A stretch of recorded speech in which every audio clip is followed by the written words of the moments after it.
Vamos para o nosso segundo dia de atividade. E aí eu gostaria de começar destacando, né, a relevância do dia de ontem. As discussões absolutamente ampliadas e aprofundadas que a gente começou ontem. E eu começo fazendo esse destaque para falar das boas expectativas com relação às atividades do dia de hoje, né? Nós estamos com muito boas expectativas para realizar essa mesa, que é intitulada, que é a quarta mesa, né, dentro do nosso simpósio, intitulada Educação, Ações Afirmativas e a Promoção da Igualdade. É uma mesa, desde a minha perspectiva, absolutamente importante, né, capaz de promover discussões, reflexões aprofundadas e estimular uma atuação absolutamente necessária nesse contexto das relações raciais que a gente vivencia hoje no Brasil. Eu sou a professora Luciana, sou da Universidade Federal de Goiás.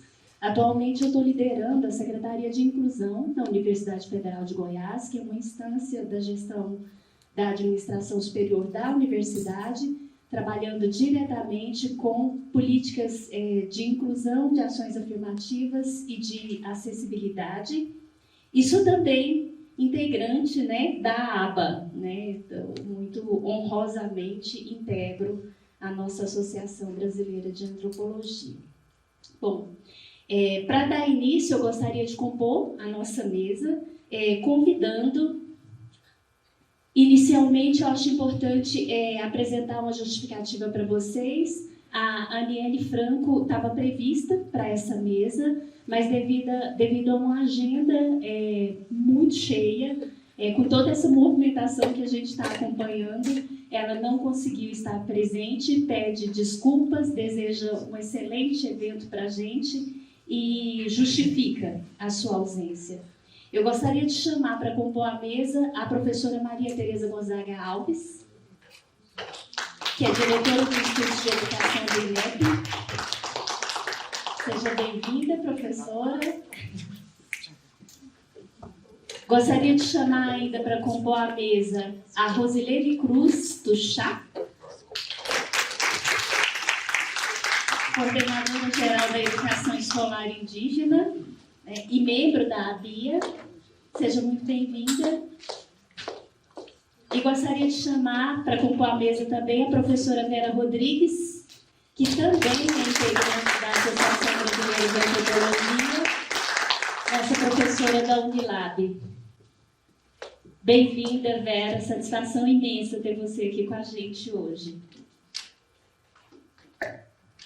E eu gostaria de chamar também para compor a mesa o professor Guilherme Sá, que vai fazer um trabalho absolutamente fundamental nessa nossa mesa, que é a relatoria. Ele vai relatar, né? Porque a gente chega a... Aliás, o formato desse evento é muito interessante, né? Ele aproxima o governo federal, ele aproxima o movimento social, a ABA está muito presente para que a gente faça discussões, reflexões, e isso gere uma documentação, um relato, porque a gente quer estudar, quer refletir, quer pensar, mas a gente quer também dar encaminhamento político para todas essas atividades que a gente discute aqui. Bem-vindo, viu, Guilherme? Obrigada. Vamos nos sentar, então, e dar início às nossas atividades.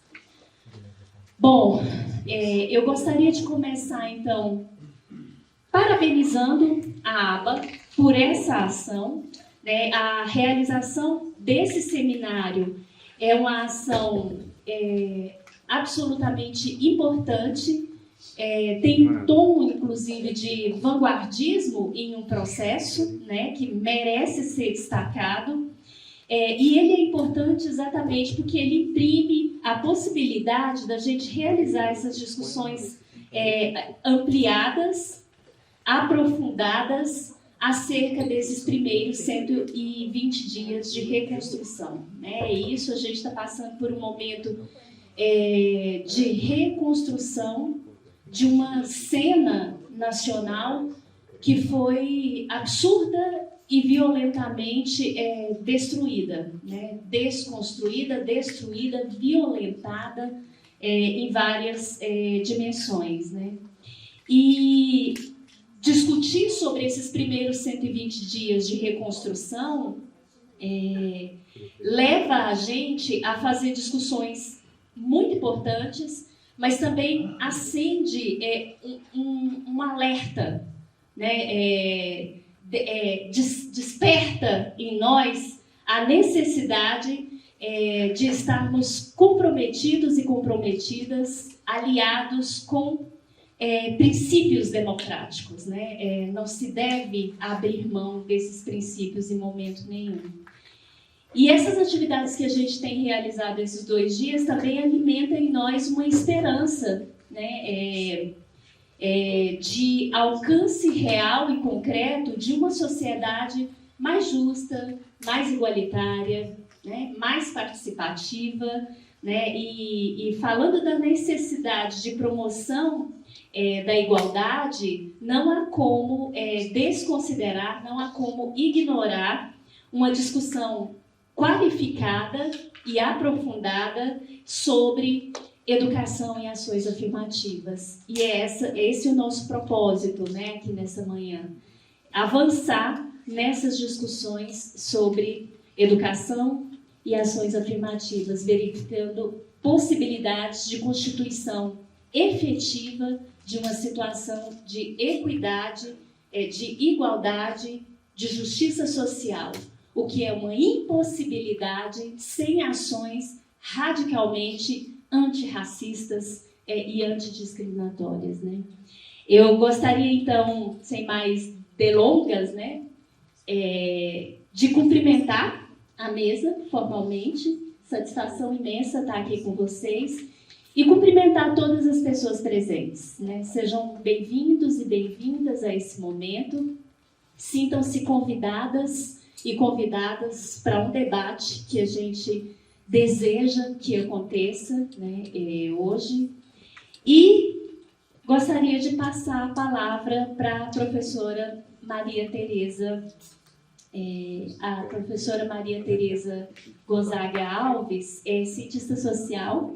Eu também sou cientista social e gosto de apresentar as pessoas dessa forma, sabe? Quando a gente faz uma graduação em ciências sociais, a gente sente um certo prazer em falar, eu sou cientista social. Ela é cientista social pela Universidade Federal de Minas Gerais, mestra em sociologia pela USP e doutora em educação pela UFMG também. É professora do Departamento de Ciências Sociais Aplicadas à Educação, da Faculdade de Educação, da UFMG, e líder do Núcleo de Pesquisa em Desigualdades Escolares, né? A partir de março de 2023, neste ano, né, ela é cedida pela UFMG para o exercício no Instituto Nacional de Estudos e Pesquisas Educacionais Anísio Teixeira, o INEP, né? Coordenando, ocupando, né, o cargo de diretora de estudos educacionais. Seja muito bem-vinda, fique à vontade para fazer a sua exposição.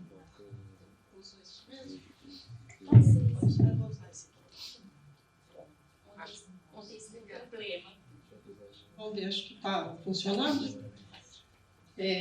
Bom dia a todas e todos. Me sinto muito honrada com esse convite, muito emocionada. Recebi o convite da Andréia, que foi minha colega no curso de Ciências Sociais há mais de 40 anos, né, Andréia? A gente, jovens, começamos o curso ainda na época da ditadura, começou o processo de redemocratização. Fomos nas ruas ainda, absolutamente experientes, e fomos aí construindo essa trajetória. E ela me chamou, eu falei, eu acho que eu não tenho assim um perfil, né, tão adequado, mas aceitei aqui o desafio de falar para vocês um pouco, metade como professora da UFMG, metade como diretora do INEP. E vou fazer essa mistura porque, enquanto professora, a minha agenda de pesquisa tem muita relação com as informações, os dados produzidos pelo INEP, e é um pouco o que eu vou falar. Eu fiz essa apresentação, vocês devem ter notado aí que eu pus um título, que eu me apropriei de algumas palavras que estão no título da mesa, para eu me aproximar desse tema. Cujo eu acho que o problema que está no alvo é a questão das ações afirmativas, que não é a minha agenda de pesquisa, eu trabalho mais com a educação básica, mas eu espero que o que eu apresente aqui nos permita ter um debate, já que eu aponto questões que vêm da educação básica e que justificam essa luta por ações afirmativas. Vou pedir para você ir passando para mim, porque... Bom, então isso aqui, né, foi o que eu fiz. Eu vou falar de educação básica, de desigualdade, para que, no coletivo, a gente possa pensar sobre ações afirmativas. E eu sempre parto, que eu acho que é fundamental, não podemos esquecer, da Constituição de 1988, que fez parte aí nessas nossas lutas na universidade, especialmente o artigo 205, que vai definir a educação como um direito de todos e um dever do Estado. Ao longo dos anos, depois de 88, esse todos ele foi sendo ampliado, de forma que a Emenda Constitucional 59 de 2009 definiu que o dever do Estado para uma educação básica gratuita, ela tem que ser assegurada para todas as crianças e jovens entre os 4 e os 17 anos, que corresponde, grosso modo, aí teoricamente, né, aos anos a pré-escola até o final do ensino médio. Pode passar. Bom, muita gente não sabe o que significa essa educação básica. A educação básica no Brasil tem 48 milhões de matrículas. Isso tem caído por conta da transição demográfica, né, no Brasil, cada vez menos crianças, mas isso corresponde a 1/4, aproximadamente, da população do Brasil. Isso se essa população fosse um país, ela estaria na 30ª posição no mundo, entre 199 países. É maior que a população na América Latina, é a maior população, 5 vezes maior que a de Portugal, maior que a Argentina, maior que o Canadá, enfim, é uma população muito grande. As pessoas não têm noção do que significa isso. E essa população ela é contada anualmente. Não é igual ao censo demográfico que vai de 10 em 10 anos. Todos os anos. Só na educação pública básica, 81% desses 48 milhões. E o ensino fundamental, que é a etapa praticamente universalizada, né? Todas as crianças praticamente vão para a escola, na faixa etária teórica de 4 aos 14 anos, são 26 milhões. Então, é um número muito absurdo. Muito alto, né? Pode passar. Bom, esses números, muitas vezes, quando a gente fala do direito, o Estado, o governo, o Estado, né, ele tem a obrigação de acompanhar esse direito que está na Constituição. Isso é feito por um monitoramento, né, que são basicamente 3 grandes grupos de indicadores, isso aqui é uma forma muito resumida, que por meio de estatísticas produzidas pelo IBGE e pelo INEP, é possível acompanhar o acesso da população à escola, a permanência da educação na escola e se os educandos estão indo para a escola aprendendo, lembrando lá do artigo 205, se desenvolvendo, se preparando para o mundo da vida adulta e o exercício da cidadania. Então, grosso modo, essa é a ideia do monitoramento que é feito a partir de órgãos do Estado, IBGE e o INEP. Bom, eu vou passar aqui alguns dados, vocês não precisam se preocupar em ficar olhando os grandes números. Isso está tudo publicado especificamente. Quando a gente fala de acesso, nós precisamos ir na população e saber se nos domicílios tem crianças e jovens e se eles estão matriculados. Então, não adianta eu ir na escola ver quem que está na escola. Eu tenho que ir nos domicílios para saber quem está morando nos domicílios e saber se estão lá dentro da escola. Então, isso é feito pelo IBGE. O acesso é respondido por dados do IBGE. Bom, desde que passou, o último Plano Nacional da Educação foi de 2014, desde que esses dados passaram a ser acompanhados no âmbito do PNE, a gente viu uma grande evolução no acesso da educação infantil, cuja meta não foi atingida. Ela deveria ser 100%, ela está em torno de... Ai, meu slide ali está pequenininho, mas é 94% em 2019.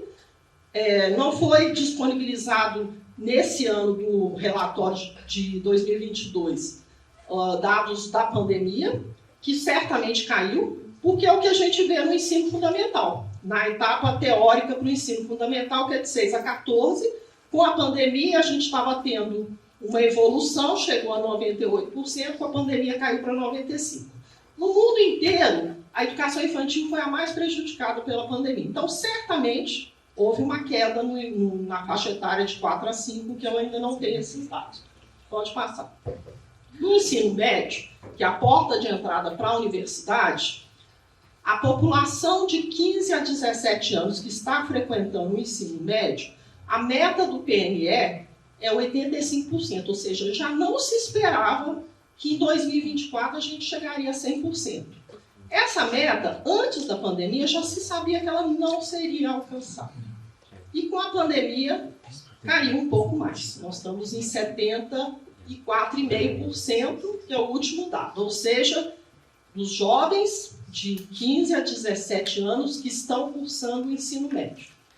Não quer dizer que toda a população de 15 a 17 não esteja na escola. Significa que eles estão ou no fundamental, ou fazendo alguma outra modalidade. Tá?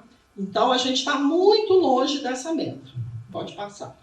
Bom, a permanência. Esse aqui eu vou trazer um pouco de dados de estudos que eu tenho feito na própria UFMG. Então, o acesso, o IBGE nos mostra isso. Então, quando a gente pensa em ações afirmativas, a gente já tem um grupo de jovens com a idade teórica esperada para o ensino médio que nem chegou lá. Tá? Independente de... E a gente sabe que a maioria são alunos de escolas públicas. Tá? Então, a gente já tem um filtro aí que está selecionando muita gente. Mas, uma vez que entraram na escola, pode passar. Será que eles estão ficando na escola? Bom, o indicador oficial que tem sido acompanhado para a questão da permanência são taxas de rendimento, que a gente chama. São várias taxas, uma delas é a taxa de aprovação. Essa taxa, ano a ano, verifica o percentual de alunos que é aprovado.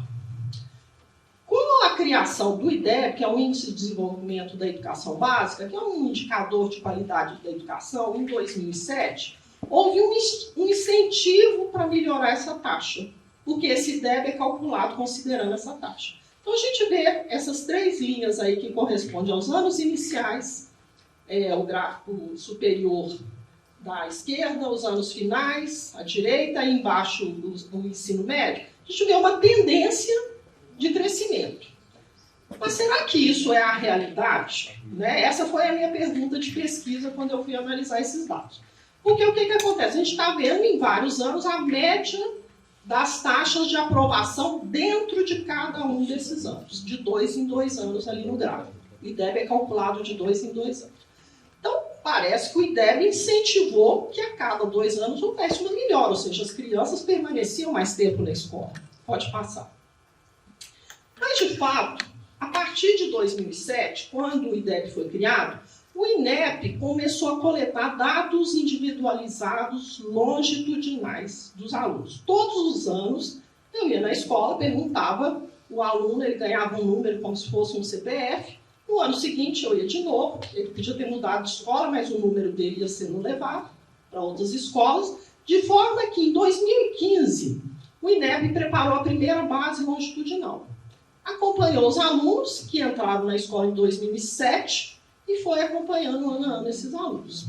E aí nós fizemos essa pergunta: será que o aluno que ingressou na escola, ou seja, teve acesso, garantia de acesso, ele permaneceu até a conclusão da educação básica?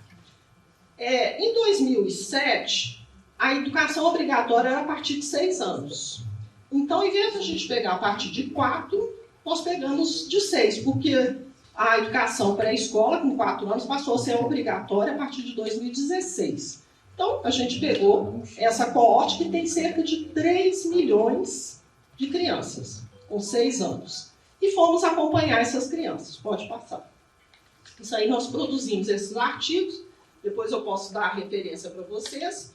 Foram os primeiros artigos que analisaram essas bases de dados longitudinais. No primeiro artigo, a gente pegou apenas uma coorte, de 2007 a 2015. O outro, nós pegamos 5 coortes, entre crianças nascidas de 2001 até 2005, sendo que as 2 primeiras coortes foi possível chegar até o que seria o ensino médio, a porta aí da universidade. Pode passar. E, analisando esses dados, a gente viu 4 padrões de trajetórias.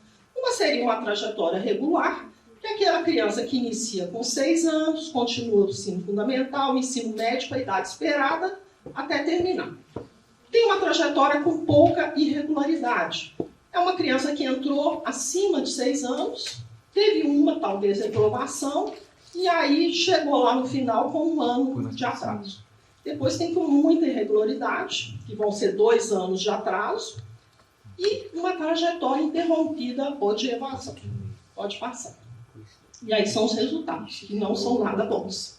Então, tem gente que fala, mas como pode ter, só antes de explicar o gráfico, uma taxa de aprovação de 98% e apenas 52% de trajetória regular, para quando a gente considera os anos do ensino fundamental, e 41% do ensino médio? É porque, no outro caso, aquilo são dados transversais. Só que, cumulativamente, aquelas reprovações, abandonos que estão acontecendo dentro de cada ano vão resultar em que a escola é um filtro social. 50% das crianças já ficam para trás. No ensino médio, só 41% chegam lá no final. Então, a escola, e eu já vou mostrar esses dados daqui para frente, ela é um filtro social principalmente para os meninos, para os estudantes negros, indígenas, que vão ficando para trás. A escola seleciona por diferentes razões, aí são os estudos qualitativos que vão nos ajudar a entender um pouco isso. Aí a trajetória interrompida, ela também está ali se situando em torno de 5% no ensino etapa do fundamental, em torno de 15 a 19% no ensino médio. E, enfim, pouca irregularidade em torno de 30%, muita irregularidade em torno aí de, vai variando um pouco, eles vão flutuando. Mas o que surpreende é que a trajetória regular, ela mostra uma incrível estabilidade em patamares muito altos. Pode passar. Aqui é o gráfico, não, acho que pulou, volta. Aqui é por cor, raça. Tá? Então, a maior percentual de trajetória regular. Assim, do lado esquerdo é a trajetória regular para o ensino fundamental e do outro lado é para o ensino médio. Então, os alunos brancos vão estar na faixa de 60% com trajetória regular. Os alunos, depois os amarelos, né, que essa é uma identificação feita pelos pais no ato da matrícula, tá? No caso são crianças de 6 anos, ou geralmente é pelos pais. Pode até ser a escola que preenche lá, mas em geral a pergunta é os pais que respondem. Você tem um alto percentual ali no meio, que são as pessoas que a gente não tem uma declaração de raça. Inclusive é uma coisa que tem que melhorar, já vista aí as questões do Fundeb, né, que vão estar associadas a isso. E o nível mais baixo, de menor percentual de trajetória regular, é do grupo indígena. Evidentemente, eu acho que os indígenas correspondem a ser, daqueles 3 milhões, cerca de 22 mil, o que significa que é uma população que precisa ser compreendida dentro de uma lógica da relação com o tempo escolar, mas isso não deve ser justificativo para negação de direitos. Tá? Ao mesmo tempo que a relação com o tempo, com a escola pode ser diferente, a entrada pode ser mais tardia, a relação com o tempo escolar tem que ser considerada. Bom, pode passar. Isso aí são as trajetórias interrompidas. A gente vê que o maior grupo que mais tem trajetória interrompida são o grupo dos indígenas e o menor dos alunos brancos, né? Os outros vão estar bem embaixo. Pode passar. Aqui é um dado muito estarrecedor, que é a relação da trajetória de 9 anos. Eu não estou trazendo todos, eu vou trazer só mais esse, considerando os alunos com nível socioeconômico mais alto, que é o que está do lado esquerdo, e o nível socioeconômico mais baixo. Ou seja, isso é importante para pensar a questão de ações afirmativas. Quando a gente melhora a renda, os brancos se destacam e os outros grupos ali ficam embaixo. Quando a renda está baixa, está todo mundo junto. Né? Embora na renda mais baixa ali você tenha umas retas mais... No nível baixo, a situação de regular ou irregular, ela fica mais próxima do que quando você melhora a renda. Quando você melhora a renda, o nível socioeconômico vai lá para cima. Tá? Então, você tem 70% de trajetória regular entre os mais ricos. Pode passar. Aqui a mesma coisa, pode passar. Bom, estudantes com deficiência e sem deficiência. Essa medida do censo escolar não é muito boa, porque a própria categorização de deficiência, quem trabalha com o tema fala que tem problemas, mas a evidência aí é que quando está com deficiência, a trajetória é muito irregular, é muito maior. Então, a inclusão na escola não é adequada. Pode passar. Aqui, por sexo, aquilo que eu tinha falado. Principalmente os meninos vão ter trajetória muito mais irregular que as meninas. Isso é um dado curioso, porque, não sei se você sabe, na natureza nascem mais homens que mulheres. É um pouquinho mais. Isso é um fenômeno da natureza, porque os homens morrem mais que as mulheres. Eles morrem por mortes violentas, etc. Então, a natureza, né, a genética já deu esse jeito ali de nascer mais homens. Então, quando a gente olha os dados do censo escolar, entram mais meninos com 6 anos na escola. Só que rapidamente as meninas passam na frente. Não porque as crianças morreram, mas porque elas vão ficando para trás. Os meninos vão ficando mais para trás, eles vão sendo mais... Agora, os que vão lá para frente, eles acabam se destacando em algumas áreas. Tá? Em matemática, coisas desse tipo. No início também não tem diferença entre meninos e meninas em matemática e leitura.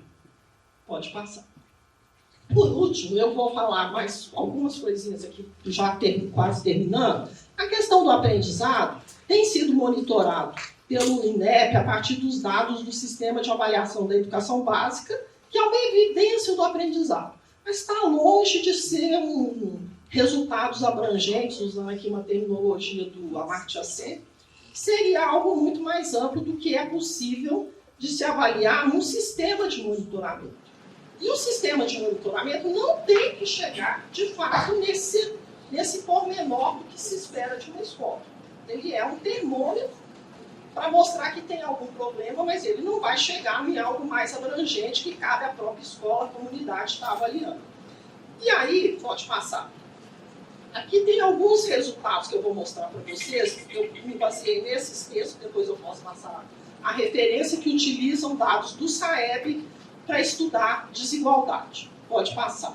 E aqui eu quero mostrar, vou falar rapidamente, porque eu não vou entrar no detalhe, mas o que está mostrando nesses conjuntos de imagens é o seguinte, aqueles 2 gráficos de cima.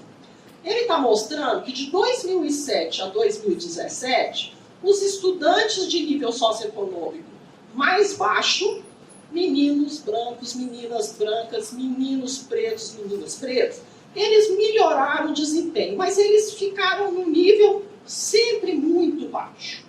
O gráfico da direita mostra esses mesmos grupos, porém variando o nível socioeconômico. São todos de nível alto. Aí o que acontece? Meninas brancas, meninos brancos vão lá para cima, do nível socioeconômico alto. Meninos pretos, meninas pretas permanecem baixo. Ou seja, nível socioeconômico, renda e raça, cor são coisas diferentes. Não está na mesma chave. Tá? Então, quando você melhora a renda, o nível socioeconômico, os brancos vão lá para cima e os negros permanecem.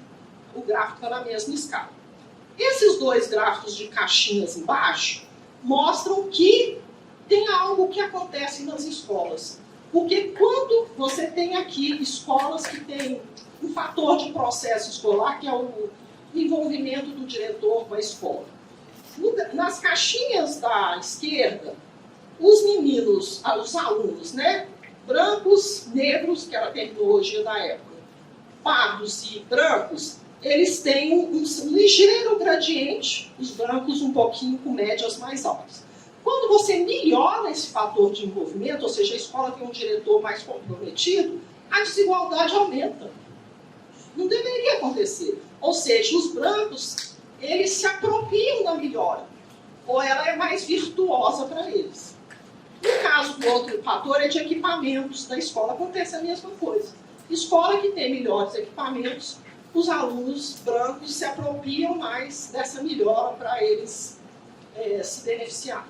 E esse último aqui, que é uma coisa mais complexa, é uma simulação. Todos esses dados são só escolas públicas, tá, gente? Não tem nada de dados de escola particular aqui no meio. Só escola pública, nem escola federal também. Só escola pública, municipal e estadual. Esse outro gráfico, ele compara uma distribuição, vou colocar entre aspas, ideal de desempenho. O que seria esperado do desempenho de alunos em termos de aprendizado? E aí comparou o resultado dos alunos das escolas públicas brasileiras. A distância em termos de anos mesmo, 1 ano, 2 anos. Um aluno, as meninas pretas de nível socioeconômico baixo, que é o grupo 1, elas levariam, se nada acontecer, ou seja, eu estou falando isso para aquele discurso que fala assim, não precisa de ações afirmativas, basta melhorar a escola pública. Se nada acontecer, vão ser 78 anos para as meninas pretas de nível socioeconômico baixo chegar no desempenho dessa distribuição ideal. Em leitura e matemática seriam 57 anos. Anos mesmo. Ou seja, a gente não vai ver isso. Tá? Isso é uma simulação, é um modelo de simulação, mas é uma evidência importante. Pode passar. Terminando. Bom, pode passar. E eu termino com essa frase do Bourdieu. Eu mostrei um monte de dados para vocês e falo. O que deve ser feito quando se anuncia uma lei social anteriormente ignorada? Ela pode se tornar um objeto de luta para conservando as condições de funcionamento da lei. Luta para transformar, modificando essas condições. Pode passar. Tem 2 espaços de lutas que estão aí colocados esse ano. O Fórum Nacional da Educação foi reconstituído em abril de 2023, tem associações participando, e o Plano Nacional da Educação de 2024 a 2034. O anterior não falava de ações afirmativas. Tá? Esse plano, o projeto de lei, vai ter que ser mandado em setembro de 2023. Tá? Então, o Fórum participa da elaboração do plano. Então, são os espaços de lutas. Quer dizer, eu mostrei para vocês dados que a gente pode ignorar, a desigualdade, ou usá-los como luta. Pode passar, acho que eu terminei. Obrigada, gente.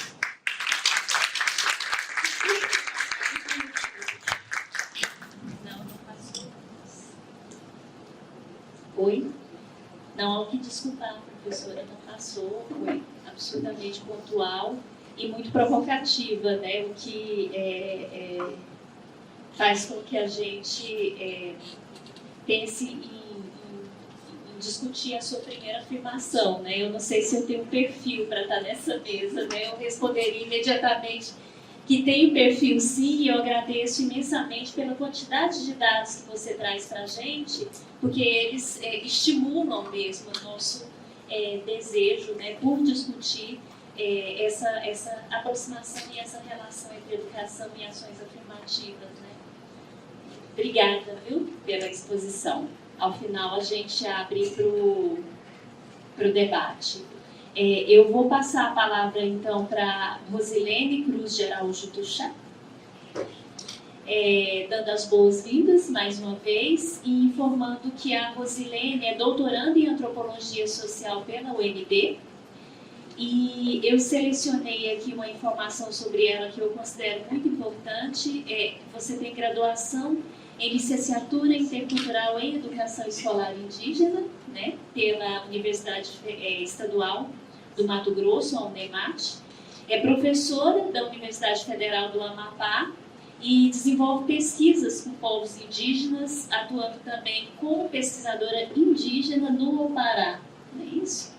O Opará é um centro de pesquisas em etnicidades, movimentos sociais e educação da UNEB, da Universidade do Estado da Bahia, e você é também pesquisadora do Grupo de Estudos, Pesquisas e Práticas em Educação Intercultural, em Ciências da Natureza e Matemática, da Universidade Federal do Amapá.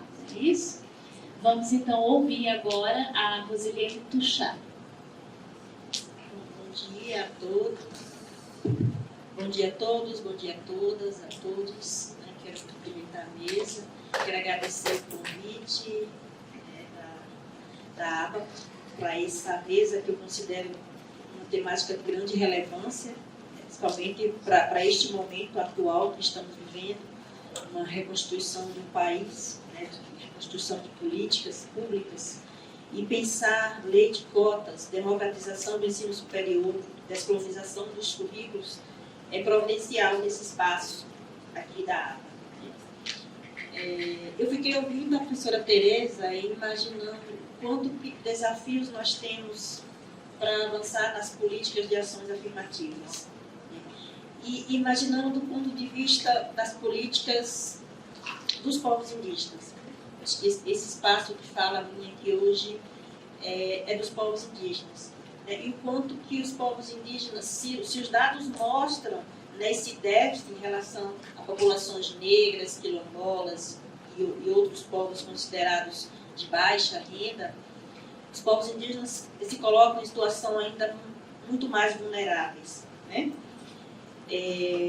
Há um descompasso muito grande do que orienta a legislação e a oferta da política, né, de educação escolar indígena, seja ela na educação básica, no ensino superior, né?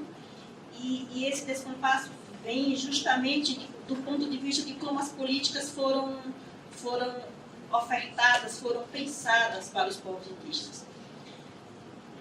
Se a gente for considerar o perfil de escola que os povos indígenas acessaram por muitos séculos, por muitos anos, essa escola não tinha significado algum.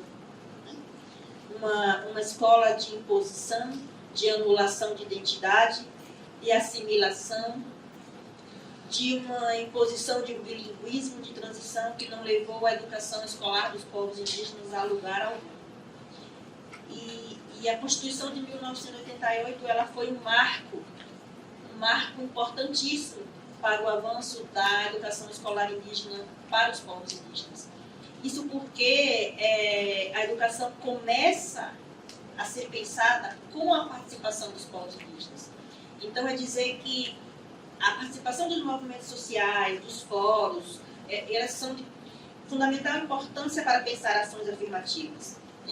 As ações afirmativas, as políticas pensadas com o sujeito envolvido, seja ele indígena, negro, quilombola, LGBTQIA+, essa participação é fundamental no processo de consolidação das políticas, né? Porque são esses sujeitos, são esses lugares de fala que conseguem dizer qual a real necessidade em loco, né? Qual o problema da educação escolar, por que a educação escolar ela não chega, né? Quais são as políticas afirmativas que devem chegar para esses públicos. Então, eu costumo dizer que a educação escolar para os povos indígenas ela é muito novinha, né? Ela se dá após a Constituição de 1988, quando os indígenas eles vão assumir as suas próprias escolas. Por que ela não dá certo? Além desses problemas já colocados, a educação ela era ofertada em uma língua onde as crianças e os jovens não tinham domínio. Então, como que você aprende, como que você é alfabetizado em língua que você não tem domínio? Ou seja, a escola não tem significado político nenhum. E quando os indígenas assumem a escola pós-Constituição, nos deparamos com um problema muito grande, que é o problema da formação. Se não tinha escola, não tem formação.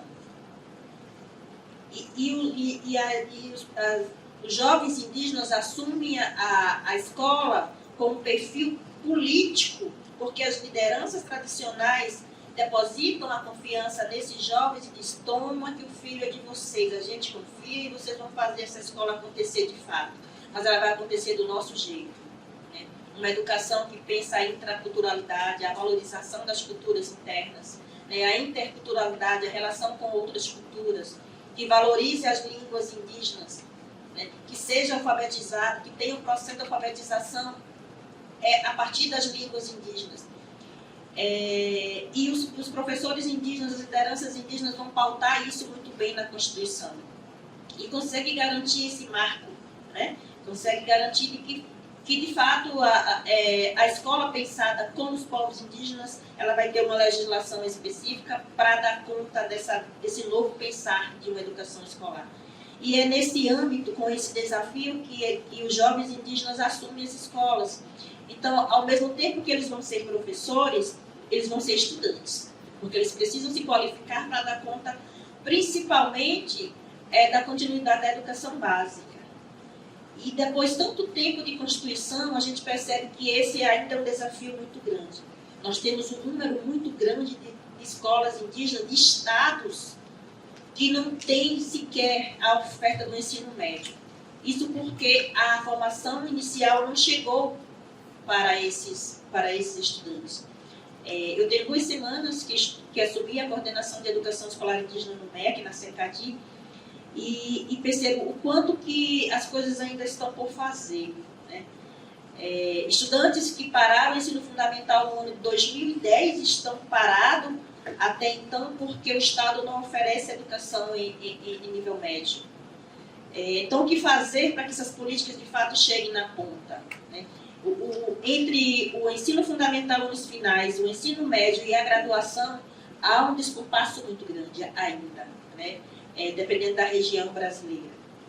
É claro que nós temos regiões brasileiras que avançaram significativamente com as políticas de oferta de educação básica.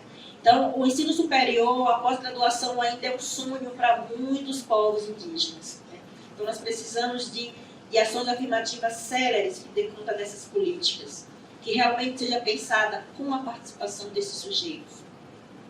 Então, pensar as experiências das distintas sociedades do mundo, tão próprias e tão específicas aos seus contextos regionais, globais, isso vem subsidiar os percursos e caminhos aos novos enfrentamentos que se apresentam com a política de acesso e de permanência de indígenas no ensino superior, de indígenas na pós-graduação. Então, pensar essas políticas, é preciso pensar elas em conjunto. Eu costumo dizer que é preciso pensar políticas com interfaces, né, com relações institucionais. É preciso pensar uma política em rede para atender a ampla diversidade que são os territórios indígenas. Nós estamos encampando uma política de ação emergencial com o povo indígena Yanomami. E ontem nós estávamos conversando com uma pessoa que está no território Yanomami e ela me contextualizando o quanto que a chegada é difícil, né? O quanto que o acesso é difícil. E as comunidades estão acessando um ensino fundamental que nós chamamos multidisciplinar, um ensino fundamental que é modular e que são turmas desde o primeiro ano ao 9º ano do ensino fundamental. E o que eles chamam de tecnologias, porque o ensino ele não chega ali na base presencial. Ele chega na forma de uma tecnologia onde tem monitores que não são da comunidade, são de um outro povo, porque conseguem chegar naquela comunidade. Então, as dificuldades ainda são imensas. E essa comunidade reivindicava ontem uma turma de ensino médio para 27 estudantes, os primeiros 27 estudantes pós-Constituição que estão aptos a acessar o ensino médio. Então, as políticas de acesso e permanência para a educação básica também é uma necessidade muito grande para muitas regiões indígenas do país, né? E pensar as políticas públicas de atendimento aos indígenas segue os pressupostos da ação afirmativa direcionada à população negra no Brasil, né, que segue como exemplo que por sinal foram inspiradas nos modelos implantados em países com uma trajetória histórica tão ou mais racista, né, e preconceituosa quanto o Brasil. A exemplo desses países estão os Estados Unidos, a Inglaterra, o Canadá, a Índia, a Alemanha, a Austrália, a Nova Zelândia. Dessa forma, essas políticas elas objetivam promover o que Munanga, lá em 2001, chamou de tratamento diferenciado para compensar as desvantagens devido à situação de vítimas do racismo e de outras formas de discriminação. Em 2001, Munanga já dizia isso. Nós estamos em 2022 e parece que as políticas não avançaram. Elas avançam muito lentamente. E com a Lei de Cotas de 2012, né, e seus decretos subsequentes, instituições públicas nacionais elas experimentaram dar oportunidades aos grupos historicamente desfavorecidos, como os indígenas, por exemplo, para dirimir as desigualdades social, cultural e econômica que marcam pesarosamente o país. Vale ressaltar que antes da Lei de Cotas de 2012, instituições de ensino superior, instituições estaduais em parceria com a FUNAI e órgãos não governamentais já pensavam experiências para ofertar licenciaturas interculturais e ensino médio interculturais para populações indígenas, porque já entendiam que essa era uma situação de emergência, né, para que pudesse dar vazão e continuidade à educação básica nas comunidades indígenas. Então, a atuação dos movimentos sociais no Brasil ela tem sido de grande importância, sobretudo no campo da luta pela consolidação e garantia de direitos civis, políticos, culturais e sociais. Então, pensar política para estes povos é preciso pensar políticas com eles, porque são eles os detentores dos conhecimentos das realidades e das dificuldades que passam em seus territórios. As ações afirmativas elas se originam da ação de movimentos sociais e são uma resposta às exigências feitas por diversos grupos sociais, a exemplo dos indígenas, dos quilombolas, né, dos negros e tantos outros grupos. Das coletividades têm lutado por direitos que historicamente lhes são negados e também pelo reconhecimento de suas especificidades enquanto grupo social. Então, o acesso à permanência de estudantes indígenas no ensino superior e na pós-graduação ainda é um desafio grande enfrentado cotidianamente. Sem políticas específicas de permanências, não se garante o sucesso dos estudantes indígenas. É preciso pensar políticas céleres, é preciso pensar políticas contínuas de permanência, porque somente o acesso não é o suficiente para que a gente tenha um sucesso desses egressos. Recentemente, durante o acampamento Terra Livre, realizado a semana passada aqui no DF, estudantes indígenas foram ao Ministério da Educação reivindicar a política de permanência de ensino superior. E foi aí que percebi o quanto tais políticas ainda são frágeis e não conseguem acompanhar o fluxo das demandas. Se pensou em reajuste de bolsas permanências, mas não se pensou em um aumento da oferta. O déficit chega a um percentual paritário de estudantes que conseguiram acessar a bolsa permanência. 2019, 2020, 2021 e 2022 foram ofertados muito pouco do que foram ingressando indígenas no ensino superior e na pós-graduação. Na graduação, de 100% de ingresso, foram ofertadas 20% de bolsa. Então, tem um déficit muito grande de 2019 para cá. Então, foram anos de desgoverno que realmente dificultou ainda mais a permanência de estudantes indígenas nas universidades. E ouvindo os estudantes, a gente percebe o quanto que é doloroso a luta pela permanência, né? Hoje nós temos um número de 7 mil estudantes acessando bolsa permanência nas universidades públicas e um déficit paritário de mais 7 mil estudantes que estão sem receber bolsa permanência. Nessa reunião com o Ministério da Educação foi elevado a um teto de até 10 mil bolsas a serem acessadas agora no mês de maio, até o dia 15 do mês de maio. Mas ainda fica um déficit de 7 mil estudantes sem bolsa. E aí que se percebe a evasão, a desistência, né, e muitos outros problemas recorrentes da falta de permanência. Né? A questão psicológica é um fator agravante no âmbito desses estudantes. Então, pensar essas políticas públicas ela é urgente para esses sujeitos. E o novo cenário que se consolida e que precisa ser constantemente estudado e analisado é, sobretudo, o caráter complexo das ações afirmativas no tocante à sua implementação efetiva, ao reconhecimento de sua legitimidade, além das controvérsias que suscitam, que justifica a realização constante de novos estudos. Hoje temos no Brasil uma experiência ampliada no campo das políticas de ação afirmativa, sim, seja no que se refere à reserva de vaga nas universidades para estudantes negros, trabalhadores, indígenas, quilombolas, entre outros, mas, porém, ainda se tem muito que avançar, seja no campo do acesso do ensino superior público ou privado, garantido por lei, ou no sentido de permanência desses estudantes. O atual cenário de avanços e limites no campo das ações afirmativas precisa ser avaliado para o melhor qualificar de tais políticas.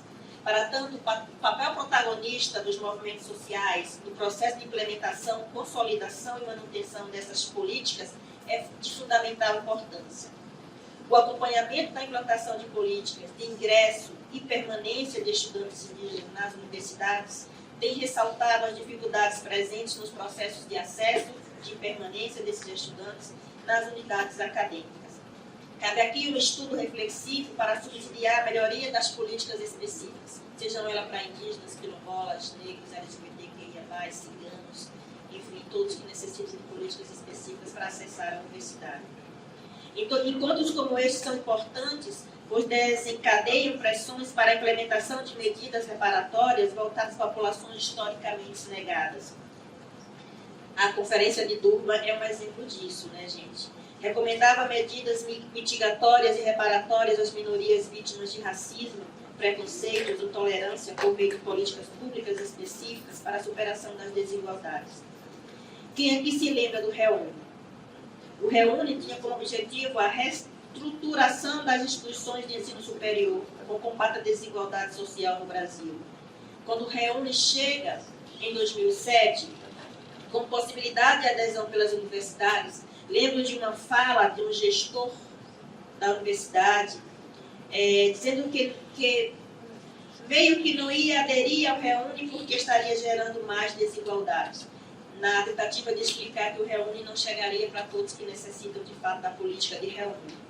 Mas o fato de você não aderir à política, você gera ainda mais desigualdade.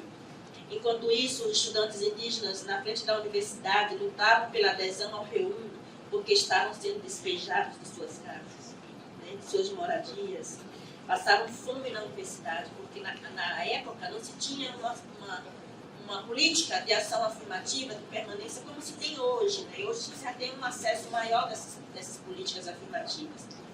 Mas em 2007 ainda era tudo muito inicial, muito incipiente. Os estudantes sequer acessavam a universidade porque a universidade era um campo muito distante, né? Nesse contexto da construção de ações afirmativas para os povos indígenas, a ausência desses mesmos povos é marcada nesse debate. Em várias universidades, a decisão acerca da implantação das ações afirmativas aconteceu de um debate exterior aos povos indígenas, não levando em consideração a autonomia destes povos em suas demandas específicas para a construção de políticas públicas para o ensino superior. Este é um dos fatores pelos quais as ações afirmativas em muitas situações não condizem com as realidades a serem atendidas por tais políticas. Muitos indígenas se apropriam da invisibilização enquanto estratégia de resistência dentro da universidade. Então, este é um outro problema também grave. Né?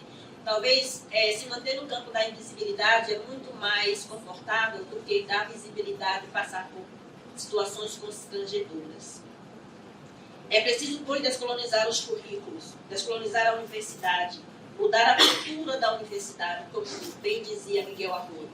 Miguel Arroio, ao ser consultor de técnicos da Secretaria de Educação do Estado da Bahia, quando ele me ouvia as minhas lamentações sobre o acesso à educação básica, ele dizia: se todos nós pensássemos em educação como os povos indígenas pensam, a educação no Brasil tinha jeito.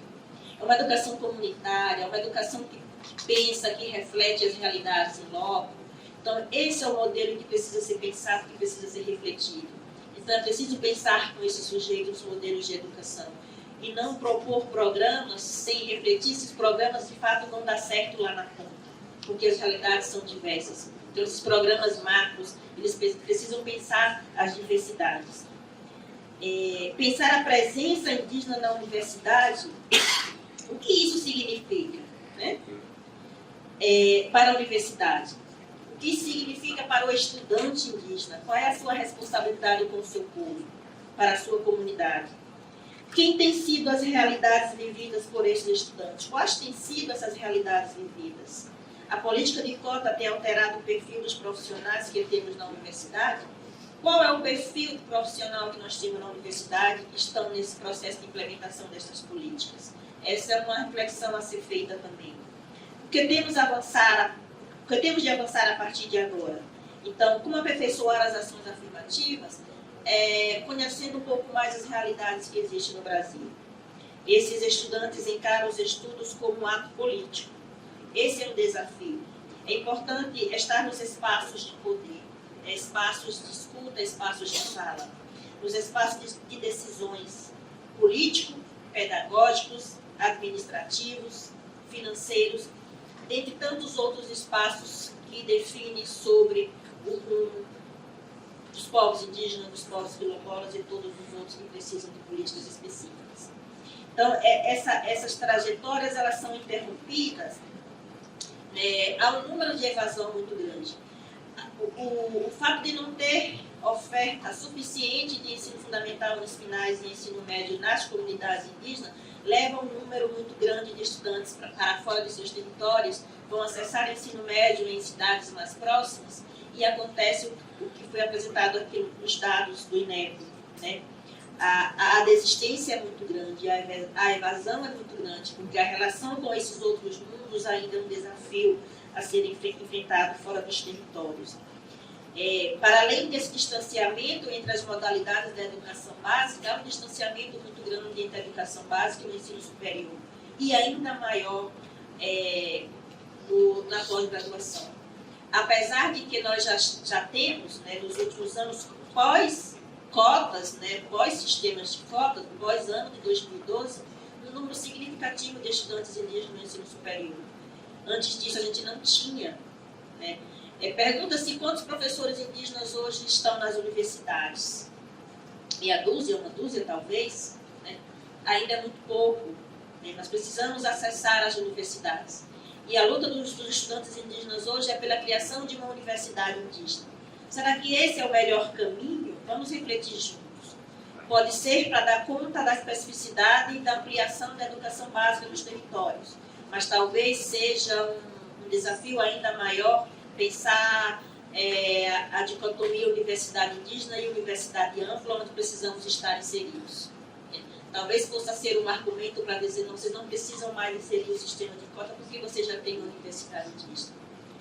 Então, como pensar esse modelo de universidade? Ela é emergencial, ela é providencial, ela é providencial para dar conta da continuidade da educação básica. Senão, nós vamos continuar com este problema de ter um disparate muito grande, um distanciamento muito grande entre o ensino fundamental e o ensino médio, porque não tem oferta. Né? Então, isso é inadmissível pós-Constituição de 1988. E pensar em políticas específicas para dar conta da educação básica nos territórios indígenas ainda é um desafio muito grande. Né?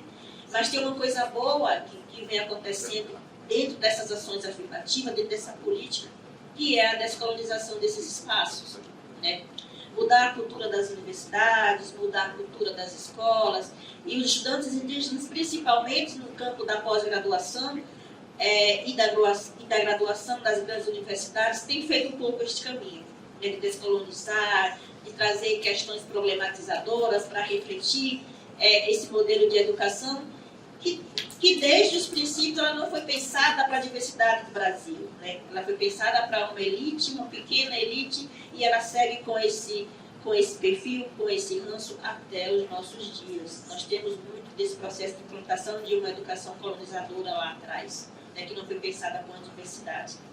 Então, refletir sobre todos esses processos é fundamental para sair, né, desse estado da arte que nos encontramos, de não ter sequer acesso à educação básica, né, senão no ensino superior. É dizer, mais uma vez, que esses espaços eles são providenciais para refletir sobre essas políticas. Esses espaços são importantes para pensar a melhoria nas políticas. É isso, obrigada.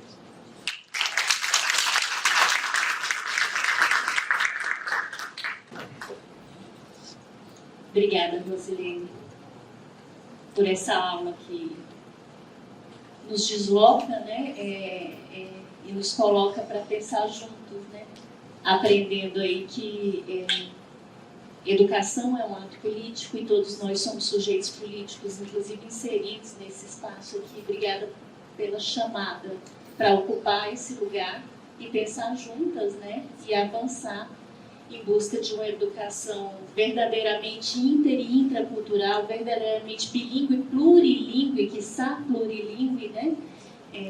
Mas também comunitária, mas também inserindo outros saberes e movendo, né, essa escola. Muito obrigada. Já já a gente abre para o debate, tenho certeza que teremos bons elementos aí para um bom debate. Eu vou passar a palavra para a professora Vera Rodrigues, começar apresentando a professora Vera Rodrigues como uma grande amiga. A professora Vera, na verdade, é uma grande amiga. Ela é doutora em Antropologia Social pela USP, professora na Unilab, atua no programa associado de pós-graduação em Antropologia, UFC Unilab, professora no Seminário Especializado Brasil Contemporâneo sob a ótica de pesquisadores e pesquisadoras negras, né, com o questionamento, né, o que temos a dizer sobre a democracia, o fascismo e o racismo, no Instituto de Investigações Afro-Latino-Americanas da Universidade de Harvard. É líder do grupo de pesquisa ONITAC, Espaços, Identidades e Memórias. É vice-coordenadora do Comitê de Antropólogas Negras e Antropólogos Negros da ABA, do qual, honrosamente, eu também faço parte. Fomos, aliás, fundadoras, né, desse espaço dentro da ABA, que é o Comitê de Antropólogas Negras e Antropólogos Negros, o que transforma a própria associação, né, e queremos avançar nesse sentido. A professora Vera é vice-coordenadora do Comitê de Antropólogos Negros e Antropólogas Negras e é também diretora de áreas acadêmicas da ABPN. A ABPN é a Associação Brasileira de Pesquisadores Negros e Pesquisadoras Negras. Ela é coordenadora também do Centro de Estudos Interdisciplinares Africanos e da Diáspora e é coordenadora do projeto Mulheres Negras Resistem, né, que cuida, que se dedica a estudar o processo formativo, teórico e político para mulheres negras. Seja muito bem-vinda e pode ficar à vontade, professora Vera.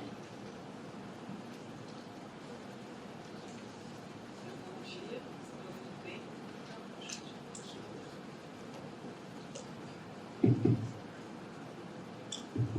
Acho que agora foi, né? Foi. Então, meu bom dia ao público presente, às colegas e ao colega de mesa aqui. E as palavras da professora, minha amiga Luciana Dias, é muito bom se sentir bem-vinda em um espaço, ser acolhida, e se sentir entre os seus e as suas. Acho que isso me remete a uma fala que eu ouvi de uma estudante na querida Unilab.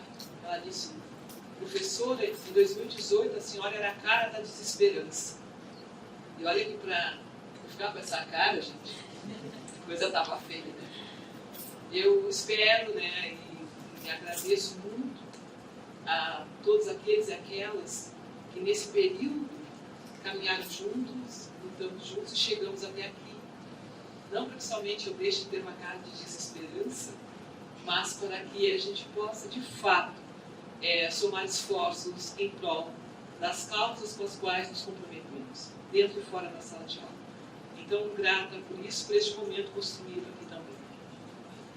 Dito isso, eu quero deixar um pouco mais nítido esses meus agradecimentos, especialmente pensando nos locais em que estou e que me trazem aqui. A ABA, e especialmente o Comitê de Antropólogos Negros e Negras, com Benedata Almonara Luciana Dias, e ao meu afro-sonho na Unilab. Eu sou orgulhosamente professora da Universidade de Integração Internacional da Lusofonia Afro-Brasileira.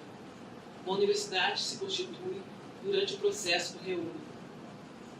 E isso não significa que não tenhamos inúmeros desafios com qualquer universidade pública, mas sem dúvida estar neste espaço me faz ter absoluta certeza que eu não queria estar em nenhum outro, enquanto professora, pesquisadora. Por quê? Porque tanto pensando nesses espaços, ABA e Unilab, são espaços de formação, produção de conhecimento e compromisso com as ações afirmativas, educação e políticas de igualdade racial.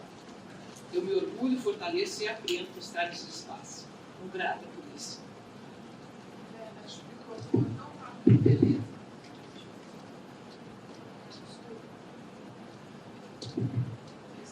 Melhorou? Melhorou? Tá bom. Bem, já agradeci também aos colegas dessa mesa e das outras mesas que nos antecederam por toda a contribuição para fazer deste momento aquilo que denomino como uma rede afetiva, teórica e política. Especialmente agradeço às colegas Luciana de Oliveira Dias, Michele Pires, Noêmia Barbosa e ao colega Osmundo Pinho, com quem tenho aprendido cada vez mais nesses diálogos, desse momento que nós estamos construindo aqui. E a todas as colegas da ABA que estão empenhadas para que este momento acontecesse. Bem, nós estamos aqui para trazer elementos de reflexão propositiva, oriundos, assim me parece, dos 120 dias de reconstrução nacional versus os 1.460 dias de desgoverno marcados pela perversidade que custou sonhos, conquistas sociais e vidas. Espero que possamos manter vivo esse registro. Eu digo que apesar da desesperança que marcou os últimos tempos, eu não quero esquecer e acho, inclusive, que é obrigação de todas, todos e todos nós, que de alguma forma, em nossos trabalhos, registremos o que se passou, para que ninguém diga no futuro que nada aconteceu. E, nesse sentido, eu espero que possamos manter vivo esse registro histórico, para que, como já disse Grada Quilombo, tratemos nossas feridas e possamos chegar ao momento de reparação dos males vividos e deixarmos de ser um exemplo de sucesso de projeto colonial.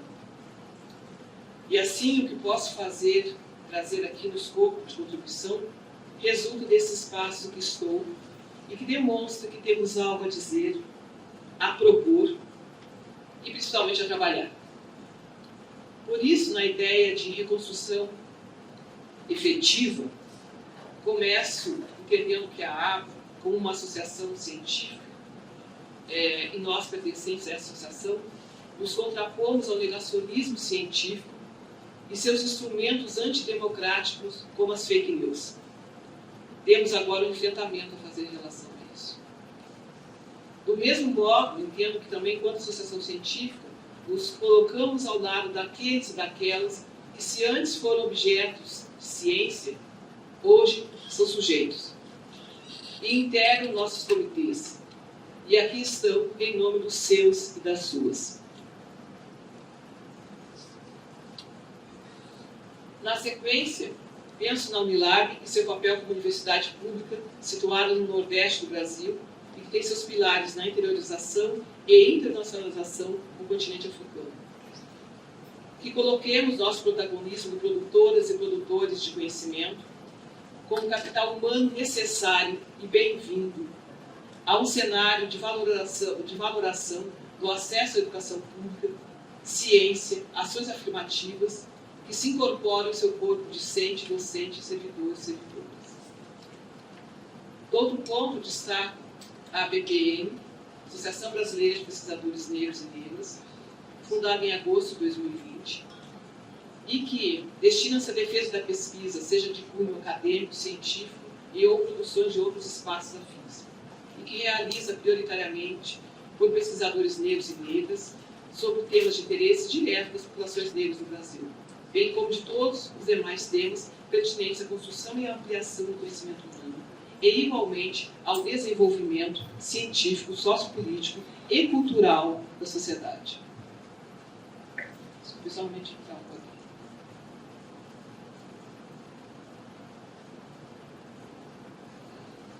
Deu uma travadinha, mas há de voltar. Eu adoro tecnologia. Quanto ajuda. Bem, eu vou trazer para vocês alguns pontos propositivos para a gente pensar e trabalhar, que são oriundos do documento formulado pela BPM nesse sentido. Considerando pautas essenciais para o fortalecimento da promoção da igualdade racial e o combate ao racismo no Brasil, que inclui um dos pontos fundamentais dessa mesa. Primeiro, elaborar e executar cursos de formação e gestão de políticas públicas em raça, gênero e classe, que tenha por objetivo capacitar gestores e gestoras de todos os ministérios e autarquias acerca de temas citados, numa perspectiva que considere a intersetorialidade, a transversalidade e a interseccionalidade na gestão de políticas públicas em raça, gênero e classe. Nesses cursos, destacar, tomando como base formativa, instrumentos centrais para a política e o cumprimento do artigo 26A da LDB 9394/96. A Lei Federal número 12.711/2012, e a Lei Federal 12.990/2014. Outro ponto de contribuição trata-se de incentivar a elaboração de estratégias de efetivação das leis 10.639/2003 e 11.655/2008, que versa sobre o artigo 26A e 79B da Lei de Diretrizes e Bases da Educação Brasileira. Também da Lei nº 9394/1996.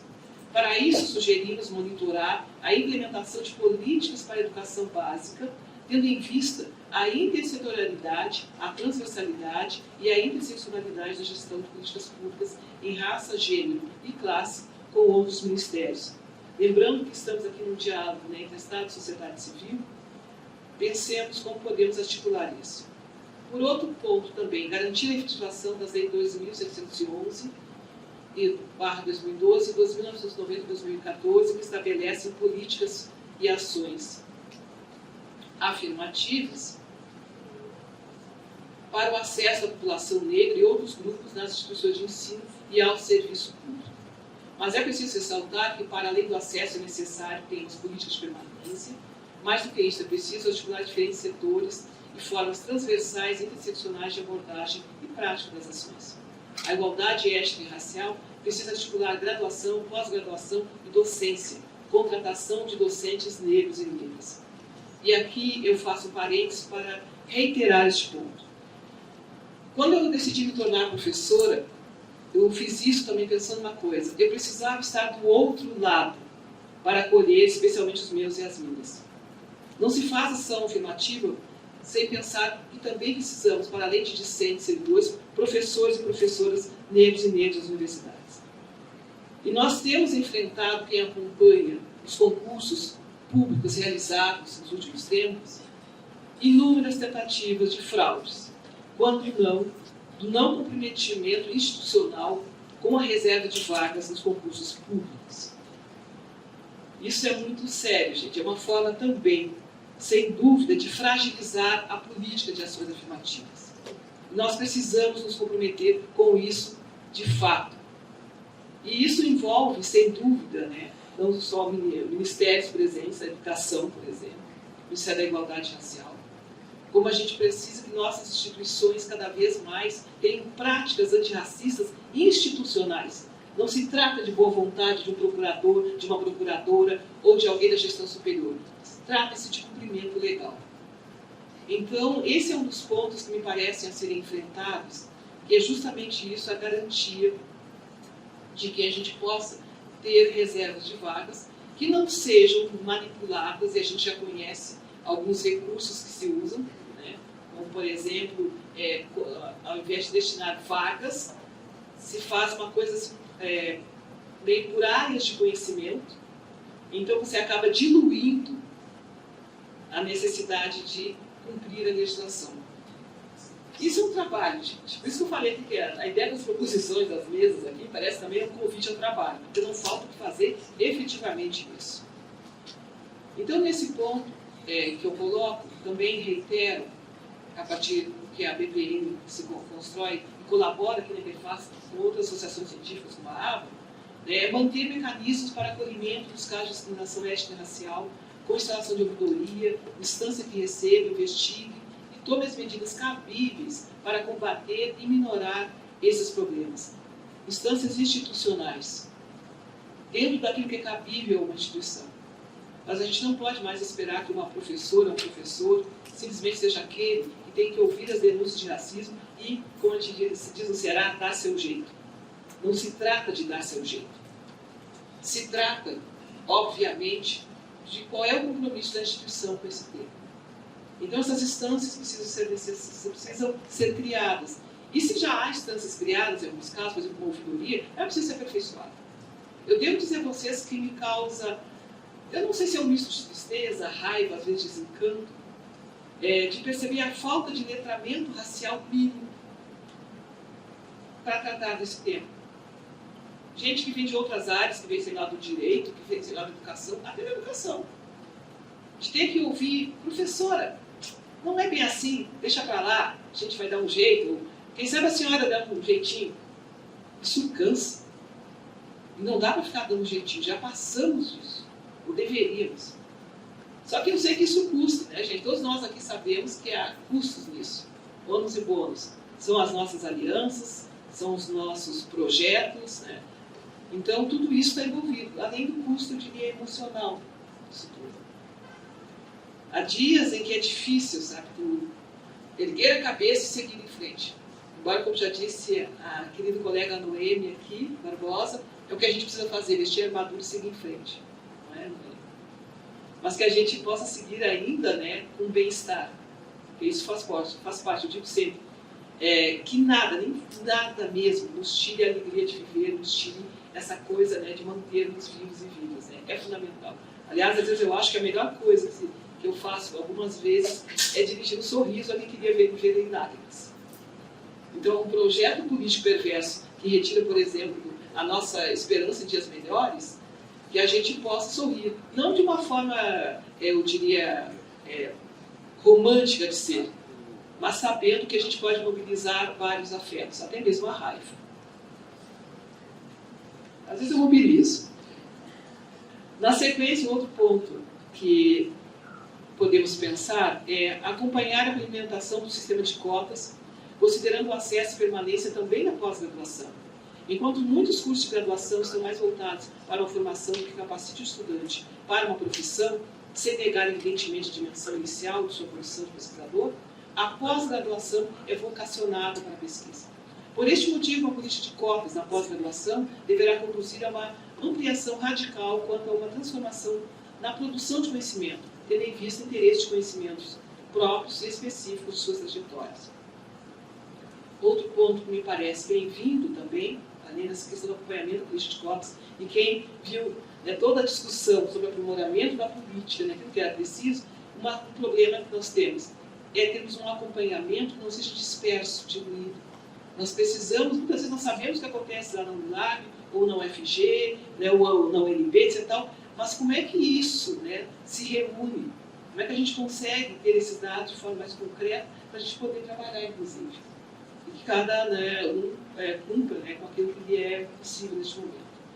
Também promover a reformulação de projetos políticos pedagógicos, cursos de graduação, e construir uma política de cotas na pós-graduação que se comprometa com a ampliação epistêmica americana numa perspectiva decolonial e contra-colonial. É preciso, sim, pensar em quais são os projetos pedagógicos de curso que estão aí. Às vezes eu ouço, mas é tão difícil, agora vou ter que inserir isso e aquilo. Gente, nós vamos ter que trabalhar. Nós vamos ter que trabalhar, porque também não dá, por exemplo, chegar, tem cursos em que, sei lá, tem 50 anos de existência, o curso de comunicação, vou dar um exemplo de uma instituição que eu conheço, tem uma disciplina que está lá com um tipo de diversidade, não sei o quê. Eu tenho até uma implicância com essa palavra, porque às vezes quer dizer assim, aquela diluição que não vai tratar de pontos cruciais. Então a gente precisa também ter atenção com esse tema. Outro que eu queria, além desses pontos, eu queria colaborar com vocês, trazer de outro espaço que eu também estou, que é o Fórum de Ações Afirmativas e da Educação das Relações Étnico-Raciais do Ensino Superior do Ceará. Esse grupo foi criado em 2019, dentro das atividades do primeiro seminário Negras e Negros do Ceará, realizado na cidade do Crato, nas dependências da Universidade Estadual do Cariri. E o que é esse fórum, gente? É uma articulação formada por representações institucionais, associações, movimentos sociais e indivíduos, pesquisadores, acadêmicos e populares que atuam com as temáticas indígenas, negras, quilombolas e outros povos tradicionais. O fórum, gente, tem atuado especificamente, pensando regionalmente em todas essas questões, e eu me comprometi a trazer algumas questões que foram levantadas nos últimos tempos, até para que a gente não perca muita noção que fora do eixo sul-sudeste acontece muita coisa também. Acontece, tem gente se movimentando também, e nós precisamos estar cientes disso. Precisamos estar para que possamos ampliar nosso escopo de diálogo, inclusive formação de líderes. Então, nesse sentido, o Fórum recentemente elaborou alguns pontos cruciais para pensar ações afirmativas, não só no estado do Ceará, mas eu acredito que seja possível a gente possa ter isso como algo mais amplo. Então, o Fórum trouxe o seguinte, gente. Ações que evidenciam a necessidade de se discutir e aperfeiçoar também as ações afirmativas no estado do Ceará, um estado extremamente desigual. As discussões étnico-raciais e a inclusão devem ocorrer de maneira descentralizada, a fim de atingir o maior número de pessoas que, por conta de um silenciamento histórico, desconhecem seus direitos e as históricas táticas de invisibilização utilizadas para excluir populações negras, indígenas, quilombolas e LGBTQIA+, dos espaços de produção de saber e de poder. Então, lançamos como pontos prerrogativas de autonomia e de acordo com as leis 10.639, 11.655 e 12.711, para criar um mecanismo de controle e de acompanhamento das referidas leis. E aqui eu quero ressaltar um outro ponto, quando a gente fala em mecanismo de controle. Nós precisamos urgentemente do fortalecimento institucional e jurídico das bancas de heteroidentificação. Não se faz política pública sem mecanismo de controle. Ninguém pensaria em apoiar uma política pública, por exemplo, de transferência de renda, sem que houvesse um mecanismo qualquer de controle. É preciso ter um entendimento de que, por exemplo, a autodeclaração ela é um princípio, mas ela não é um fim dentro da política pública. E mesmo que haja 1% de tentativas de fraude por aí, elas existem. E também é preciso que nós possamos garantir a efetividade da política pública. E garantir a efetividade da política pública, e todos nós, especialmente nós que somos servidores e servidoras públicas, e que por vezes nós estamos nessas bancas de heteroidentificação, ou nós estamos em outros espaços em que nós temos responsabilidades, nós precisamos dar conta disso, e nossas instituições também. Quem está em banca de heteroidentificação sabe dos recursos judiciais que recebemos, de quantas vezes nós somos constrangidos e constrangidas nesse cenário. De uma ideia de que, para alguns, nós estamos fazendo trabalho sujo. Que trabalho sujo é esse? Nós estamos, de alguma forma, dizendo não a quem nunca ouviu um não. E isso, para alguns, é, no mínimo, comprometedor. Não é bem-vindo. A política pública de igualdade racial ela tem público-alvo. Nós precisamos fazer isso. Inclusive, a nós mesmos devemos um mínimo de respeito a quem abriu esse caminho até aqui. Que são os nossos, as nossas, os movimentos sociais, a luta. Não dá para chegar lá na ponta e dizer que simplesmente, bom, deixa para lá, porque o fulaninha já está há 5, 6 semestres fazendo engenharia, medicina, e aqui estou citando os cursos de prestígio, elite, porque é aí que a coisa pega, também os concursos públicos, aí vamos deixar para lá, porque afinal de contas, né, pode ser desperdício de dinheiro público, a criatura vai ter que deixar a matrícula. Que se dane, sinceramente. Porque cansa, gente. Qualquer um que já esteve face a face com alguém tentando fraudar isso, sabe o quanto isso te dói aqui. E da responsabilidade que tu tem com os teus e as tuas, porque tu estava ali e não pôde, ou às vezes não quis fazer, que era preciso fazer. Mas nós precisamos realmente, e aí eu acho que é uma luta a ser abraçada por todos e todas, entender que uma política pública não vai se fazer só com boa vontade. Eu lamento informar, mas não vai. E olha que eu estava naquela turma lá dos anos 2000 que acreditava realmente que o princípio da autodeclaração bastaria, por exemplo, a política de promoção da igualdade racial. Achava, a pessoa vai lá e pronto, mas não funciona assim não. E isso, né, é uma das coisas que a gente tem que combater. E tem que apoiar as bancas de identificação. Se é preciso aprimorar processos, concordo que se faça. Façamos isso. Mas eu espero não ter mais que ver uma colega minha chorar de pleno de tristeza por ter que engolir certas coisas, porque ninguém está disposto, e aí falo institucionalmente, a apoiar isso. E se nós temos um ministério, seja da igualdade racial, Ministério da Educação, está na hora da gente se comprometer mais a isso. E também precisamos entender como isso se dá em termos jurídicos. Nós precisamos dessa proteção jurídica também. Pois bem, dentro desses escopos levantados aqui, um outro que eu trago, espero não ter perdido na fala, né, além desse apoio e o acordo com as leis aqui citadas, 1869, entre outras, é estipular vagas para a entrada de negros e negras de acordo com o que demanda cada legislação para concursos e na pós-graduação. Também apoiar o controle social e funcionamento das comissões de heteroidentificação, que foi um pouco que eu coloquei aqui. Lutar pelo alcance da Lei 12.711, que institui as cotas para autodeclarados pretos, pardos e indígenas, definições de vagas para a entrada. Ter um controle social, como bem dito aqui. Constituir o fortalecimento de núcleos, programas, pró-reitorias que acompanham as ações afirmativas. E também, cada vez mais, trabalhar na perspectiva de uma expansão do processo de internacionalização e inovação a partir dos contatos com redes de pesquisa e instituições africanas. Eu digo isso porque eu sei que quando se fala em cooperação, não se está pensando geralmente no continente africano. Já não se pensa muito na América Latina, no restante da América Latina, imagina o continente africano. O que muitos e muitos de nós já ouvimos que é assim como se fosse algo menor. Na verdade, eu acho que a gente precisa, né, enquanto país, retomar de fato nossos compromissos, nossas origens e atuarmos. Então, essas propostas aqui, ideias, gente, são mais para um compartilhamento, talvez, do que a gente pode tirar de propositivo disso. Eu espero que os documentos gerados a partir desse encontro aqui, eles sirvam meio como uma bússola, para que a gente possa ter nortes a caminhar, nos organizarmos e, repito, mais uma vez, trabalhar. É isso. Muito obrigada pela oportunidade de estar aqui com vocês.